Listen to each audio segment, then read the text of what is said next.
interactions and cooperation amongst the ADMM Plus countries.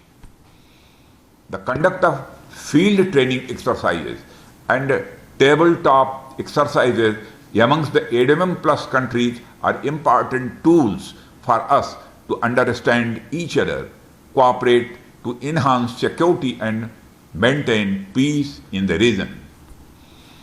Ladies and gentlemen, the relevance of ADMM Plus in the future remains defined by the important role we play in bringing diverse countries together towards a common goal. Our ability to collectively respond to challenges in the region based on the fundamentals of freedom, inclusivity, and openness will define our future. Threats to the rules-based order, maritime security, cyber-related crimes, and terrorism, just to name a few, remain the challenges that we need to address as a forum. Amongst the new challenges that have emerged, COVID-19 has changed the world and left us many hurdles to overcome. Unfortunately, the disruptive effect of the pandemic is still unfolding. The challenge is therefore to make sure that the world economy moves on the path of recovery, and when it does gather steam, to ensure that the recovery leaves no one behind.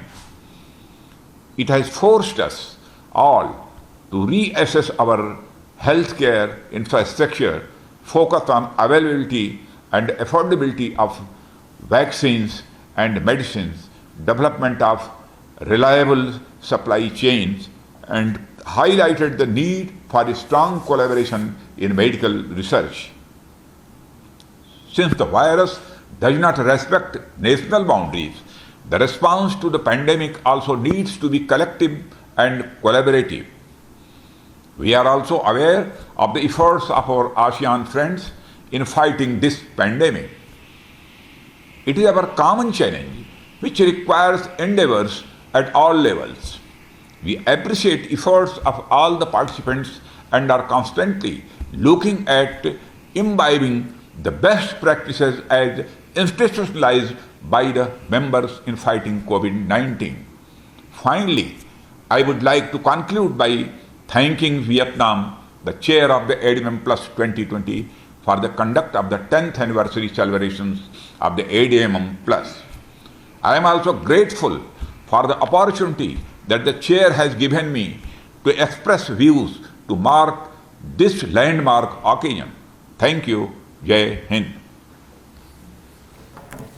तो ASEAN देशों के रक्षा मंत्रियों की बैठक को संबोधित कर रहे थे रक्षा मंत्री राजनाथ सिंह, और किस तरह से आसियान देशों के बीच में सहयोग बढ़ा है, और खास तौर पर जिक्र किया गया कोविड-19 पेंडेमिक का, और कैसे सभी देश जो आसियान कंट्रीज हैं ये आपस में मिलकर इस महामारी का मुकाबला कर सकती हैं, कैसे एक दूसरे का सहयोग किया जा सकता है। वैक्सीन का भी जिक्र किया गया और साथ ही सैन्य सहयोग का भी जिक्र रक्षा मंत्री राजनाथ सिंह की तरफ से किया गया। न्यूज़ टॉप 9 रोज सुबह 7 बजे और शाम 7 बजे सिर्फ TV9 भारतवर्ष पर।